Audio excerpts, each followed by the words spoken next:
চমৎকার একটা প্রশ্ন। পাপ তো সবারই আছে, তো পাপ থাকার পরেও সোজা জান্নাতে চলে যাওয়ার উপায় কি?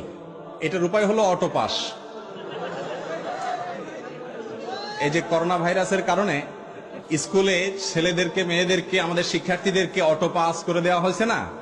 তো আল্লাহ যদি এরকম অটো পাস টাস করে দেয় তাহলে একটা সুযোগ পাওয়া যেতে পারে। কিন্তু ভাইরা আমার, আল্লাহর কাছ থেকে অটো পাসের জন্য মৌলিকভাবে দুটি শর্ত। এক, শিরক মুক্ত ঈমান থাকতে হবে।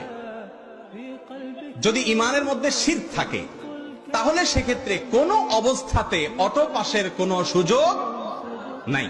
আল্লাহ রাব্বুল আলামিনের কাছে অটো পাস পেতে হলে যেই কাজটি করতে হবে তা হলো শিরক মুক্ত থাকতে হবে। শিরক করে যদি কেউ মারা যায়, আল্লাহ তাআলা আগাম ঘোষণা দিয়েছেন সে অটো পাসটা হবে না, সে সোজা কোথায় যাবে? জাহান্নামে যাবে। ইন্নাল্লাহা লা ইয়াগফিরু আন ইউশরাকা বিহি, আল্লাহর সঙ্গে শিরক করে মারা গেলে, তওবা ছাড়া মারা গেলে তাকে আল্লাহ তাআলা maaf করবেন না।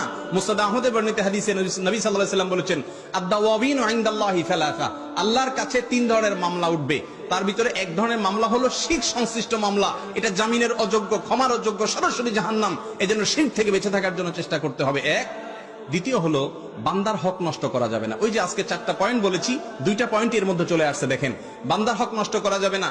মানুষের অধিকার যদি নষ্ট করেন, কিয়ামতের দিন আল্লাহ নিজেও বলবেন যে এই মামলা আমি নিষ্পত্তি করব না।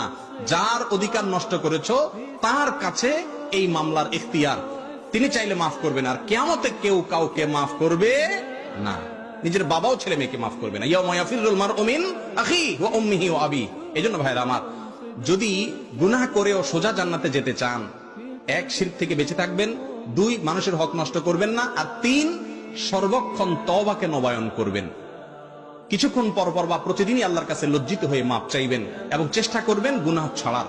এই কসরত যদি করতে করতে থাকেন, ইনশাআল্লাহ আশা করা যায় পাপের পরেও আল্লাহ তাআলা মাফ করে জান্নাত দিবেন।